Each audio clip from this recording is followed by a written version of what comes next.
নিৰ্বাচনৰ আগমুহূৰ্তত নদুৱাৰ সমষ্টিত ভয়ংকৰ নিৰ্বাচনী হিংসা।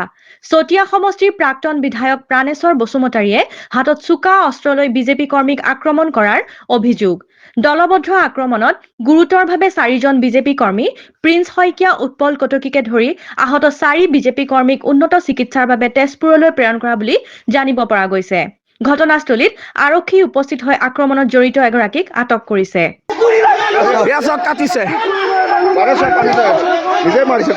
শিলগুটি মাৰা কলাকাৰী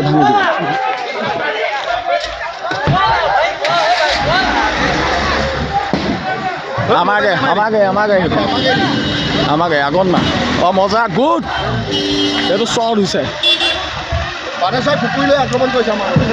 কুকুৰি লৈ চাওক কি কৰিলে গতি এয়া চাওক কুকুৰি লৈ প্ৰাণেশ্বৰ বসুমতাৰীয়ে এয়া চাওক প্ৰাণেশ্বৰ বসুমতাৰী কুকুৰি দি পেলাই মাৰিছে এয়া চাওক দেখিছে এই নিৰ্বাচনৰ সময়ত পৰিকল্পিত ষড়যন্ত্ৰৰে আমাৰ সমষ্টিটোক যি অশান্ত কৰাৰ চেষ্টা চলি আছে এয়া আমি বাৰে বাৰে কৈ আহিছোঁ আৰু আজি আমাৰ সমষ্টিত চতিয়া সমষ্টিৰ প্ৰাক্তন বিধায়ক প্ৰাণেশ্বৰ বসুমতাৰীৰ নেতৃত্বত অহা গুণ্ডা বাহিনীয়ে আমাৰ ভাৰতীয় জনতা পাৰ্টিৰ সদস্য প্ৰিন্স শইকীয়াক কুকুৰিৰে কাটি আজি আঘাতপ্ৰাপ্ত কৰিছে আৰু এটা গাড়ীত উঠি অহা আমাৰ 5জন ল'ৰাৰ ভিতৰত 4জনক তেওঁলোকে আক্ৰমণৰ লক্ষ্য হিচাপে বাছি লৈছে।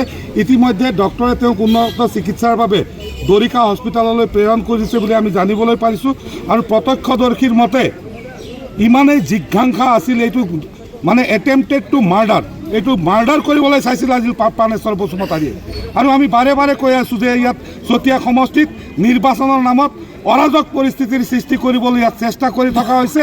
আমি আজি নদুৱাৰবাসী হিচাপে এই সমগ্ৰ ঘটনাটোক আমি গৰিহণা দিছোঁ, ভৎসনা দিছোঁ। এনেকুৱা জনপ্ৰতিনিধি আমি টেঙা আম যে এবাৰে বেচিব পাৰে তাৰে উদাহৰণ প্ৰাণেশ্বৰ বসুমতাৰী মাত্ৰ এবাৰৰ কাৰণে আমাৰ ইয়াৰ বিধায়ক হৈছিল আৰু আজি তেওঁ শাসন নোপোৱাৰ কাৰণে যেনেকৈ বলিয়ালি কৰিছে আমি তেওঁক ভৎসনা দিছোঁ। আমি আমাৰ গাড়ীকেইখন পিছত আছিলে, আমাৰ যিখন আগত গাড়ী আহিছিল গাড়ীখনত সিহঁতে ঘেৰাও কৰি লৈ মানে চিধাই কৈছে মাৰ বোলে ইহঁতক মাৰ ইহঁতক কাট। ঠিক তেনেকুৱা মুহূৰ্তত আমি গাড়ীলৈ আহি পালোঁ, গাড়ীলৈ আহি পাওঁতে ঢকিয়াঢুকি হ'ল।